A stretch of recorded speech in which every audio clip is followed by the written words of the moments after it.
شخص غالي عليا جدا، حبيت أكون أول حد يقولك كل سنة وانت طيب ورمضان كريم. ابعتها لكل حبايبك وكون أول واحد تقول لهم كل سنة وانتم طيبين. رمضان كريم. Number 1.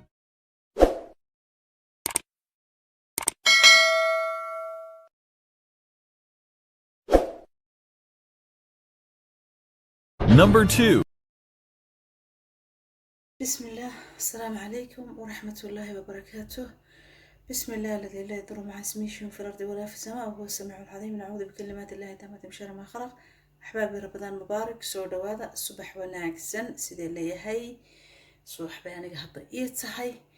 maxaan maanta aan rabaa inaan la qaybsado walaalahay.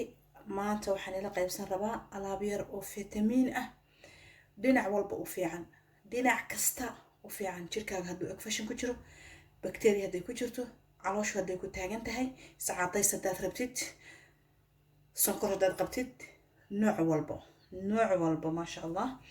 waa maxay walaashiin maanta waxay idiin wado saas u sharaxayso. meeshan haddaad xidid qabtid suuriya cirqi nisaa la dhahaa bilcarabi, haddaad xidid qabtid neerfaha sinta ama jilbaha ay ku xanuunayaan, halkan waxaan ku haysanaa kurkum waan ognahay waxyaabaha ay tarto bacteriyada jirka ku jirta, infectionka jirka ayay kaa dhaqaysaa ku jira. sanjabiil qoyan. sanjabiil waa maxay? sanjabiil muxuu tarayaa? dhiigaaga ayuu sifaynayaa, xididada xirxiran ayuu furfurayaa. xulbad maba la soo koobi karo dawadeeda iyada. haddaan dhaho beriya maanta ka sheekayna. dhagayare alaabtan.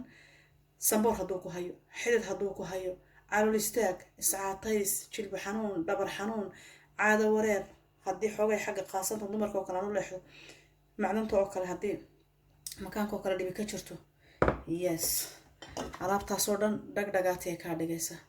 maxaan halkan ku haysanaa? waxaan ku haystaa waa nacnac barafkan uu ku jiray oo kasoo saaray cabaar ayuu ku jiray. marka halkan waxaan ku haystaa rosemary. waa nacnac iyo rosemary qoyan.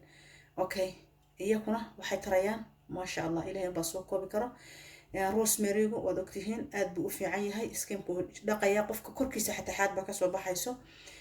vitamins badan buu leeyahay. nacnaca isagana sidoo kale qaybta iscaatayska, caloosha, khaasatan labadan geed dhagayaraha iyo nacnacoo kale iyagana af urka milyan wax qof mid walba dhinacba wax u daaweynaya.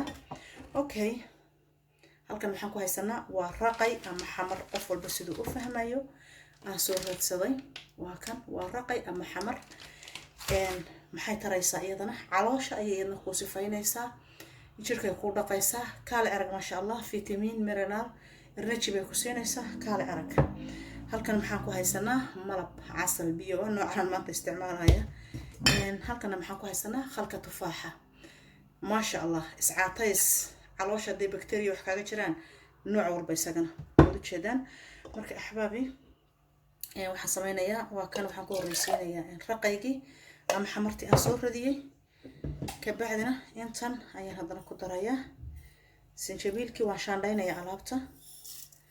xulbada cajiib iyadana rabadaanta. alaabtan rabadaanta qofkii rabo inuu cabo, matalan hadda qorax kulul baa jirto oo calaashaan bilaabmaysa.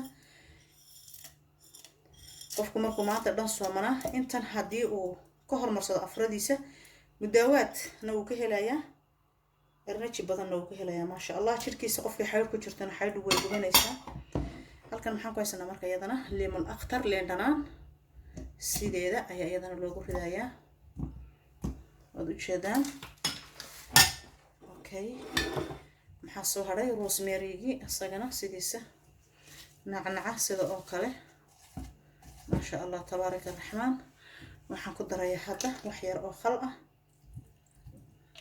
aan ku badiyey dhimana, laakiin waxaan kaloo ku darayaa malab. qof walba intuu rabo isaga, hal labo midkaad rabto adaa ku darsanaya qaadada. intaasaan hadda ku daray. marka waan noo soo shiidaya, biyar baan ku darayaa. maasha allah axbaabi, cabitaankii waa kan. sidan ayuu kusoo baxay. waa dawo waana cabitaan maasha allah tabaaraka raxmaan. ha laga faa'iideysto walaalahay. qof kasta infection wax walba jirkeena ku jiro, dhabar xanuun, lugta oo neerfaha calaashaan, waxaa la dhahaa cirqi nisaa. inta badan ma fahmaan dhakhtaradu, adiga le ku dhibtoonayo.